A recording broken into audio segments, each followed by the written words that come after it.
আমরা কেউ নিরাপদ না, কোনো কিছুকে আমরা উৎসাহ দিতে পারি না। 72 ঘন্টা পরে আমরা আবার কর্মসূচি ঘোষণা করব।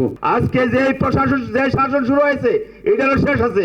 আমরা আগেও বলেছিলাম ফ্যাসিবাদী শাসন তা শুরু হয়েছে এখানে, এটার এক জায়গায় গিয়ে শেষ হবে, সেটা শেষ হয়েছে। আজকে যখন আরেকটা শুরু হয়েছে এটারও শেষ আছে। সুতরাং আমরা কেউ নিরাপদ না, কোনো কিছুকে আমরা উৎসাহ দিতে পারি না।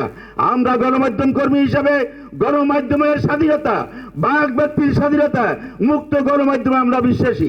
সেই কারণে আমরা বলতে চাই, যখনই যারা এই ধরনের লক্ষ্যজনক হামলা সন্ত্রাসী কর্মকাণ্ড চালাবে সেখানে সাদা কালো বিবেচনা না করে আমরা প্রত্যেকে এগিয়ে আসব এবং এর বিরুদ্ধে সোচ্চার কণ্ঠে প্রতিবাদ করব, প্রতিরোধ গড়ে তুলব, প্রশাসনকে বাধ্য করব এই ধরনের সন্ত্রাসী কর্মকাণ্ডের সাথে জড়িতদের গ্রেফতার করে দৃষ্টান্তমূলক শাস্তি দেওয়ার জন্য।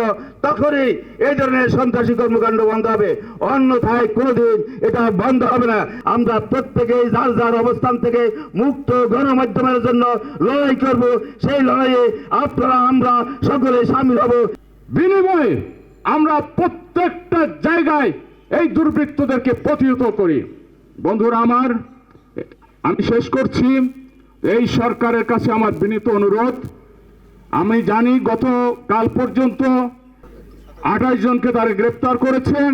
প্রত্যেকের চেহারা সিসি ফুটেজে আছে এবং আমাদের বিভিন্ন সামাজিক যোগাযোগ মাধ্যমে, বিভিন্ন টেলিভিশনে, অনলাইনে, ডিজিটালে যে ছবিগুলো আছে সেই ছবিগুলো দেখে চিহ্নিত করে আপনারা তাদেরকে গ্রেপ্তার করুন, তাদেরকে শাস্তির আওতায় নিন।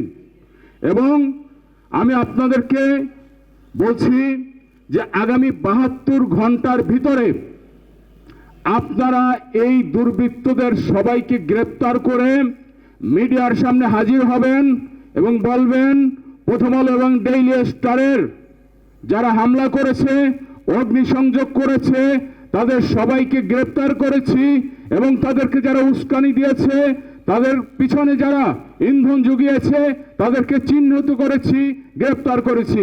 এটা আপনারা বলবেন এবং এটা জাতি জানবে। না হলে 72 ঘন্টা পরে আমরা আবার কর্মসূচি ঘোষণা করব।